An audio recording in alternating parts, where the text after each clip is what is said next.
board's permission, yung aming mga facts that we considered. No? We considered, of course, fuel price. No? Ang kinonsider namin fuel price dito ranges from 75 to 80 pesos per liter. This was, I think, last week's prices. No? We also factored in the increase in spare parts costs na mga 14% upward climb. But again, these numbers would have to be revalidated later on. Ang average increase ng spare parts and other maintenance costs is 14%.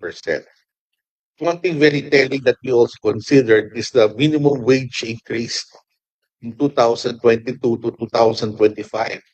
And we have noted an average increase of around 19% in minimum wage. Of course, the other factors of consideration, we also punched it in depending on the mode of service.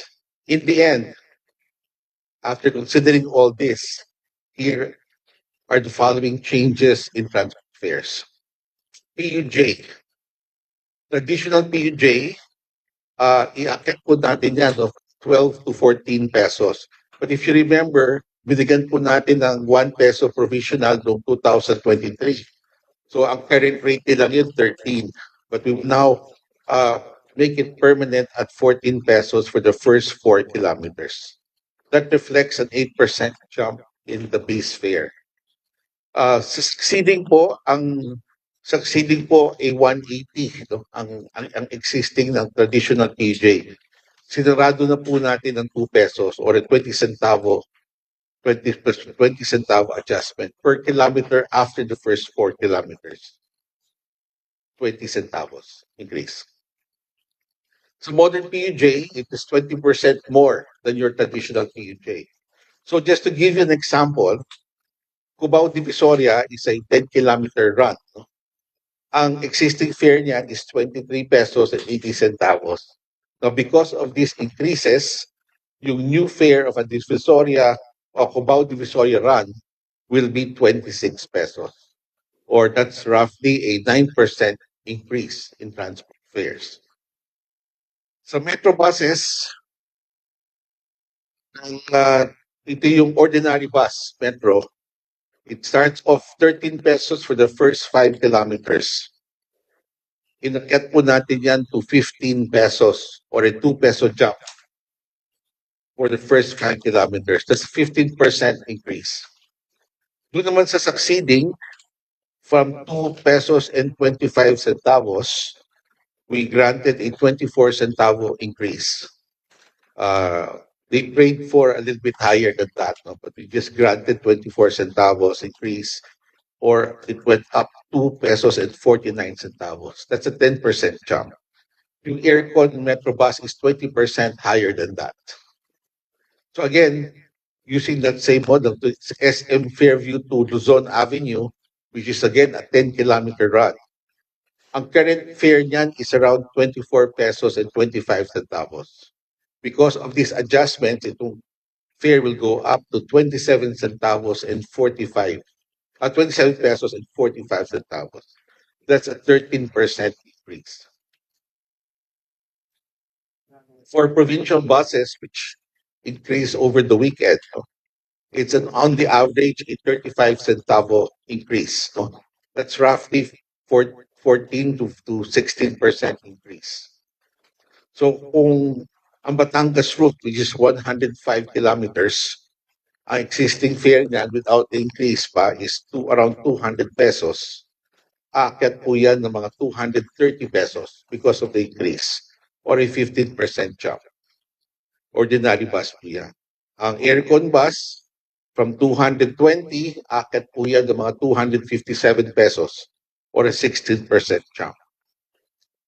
Ang Manila Baguio, which with existing fare niya is around 469, with the increase, aakyat po yan ng mga 542, which is a 15% jump.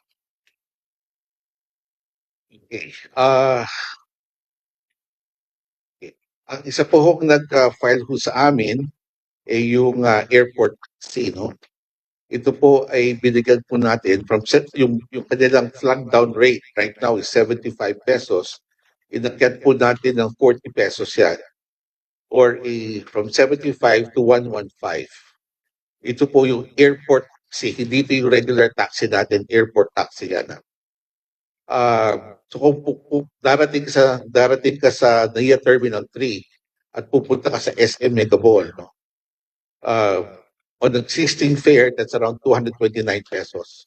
But with the 40 peso adjustment, it will go up to 269 pesos, which is a 17% jump.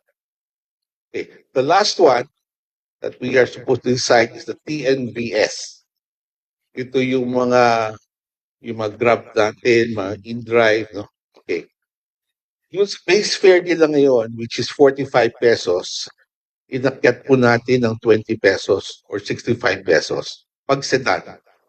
So pag AUV kasi, 55 pesos po yan, inakyat natin to 75.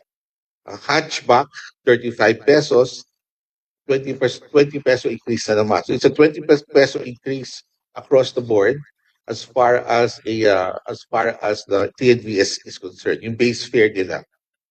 We also introduced the pick-up fare. If you remember, during the Christmas season, pinag-aralan namin yan, no?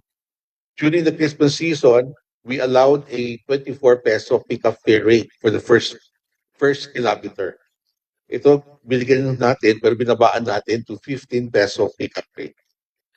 So all in all, other than that, there's been no increase. Per kilometer rate ng TNVS remains the same. Yung per minute rate nila stays the same. So, ang example po natin dito sa Gateway Mall, Cubao, ang SM Masinag, no?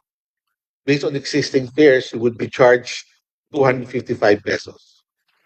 Assuming you do not travel on a peak hour, off-peak hour, ang new fare would be now additional 20 pesos, which is 275. Magiging 275 po yan, or a percentage increase of 8%.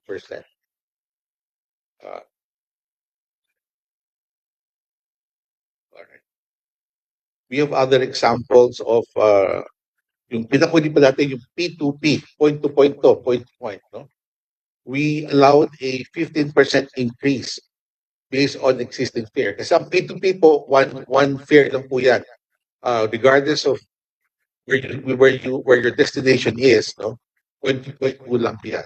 So we allowed a 15% fare increase, no? So yung Rotang Ortigas Makati, which normally charges 60 pesos, it will now be 69 pesos.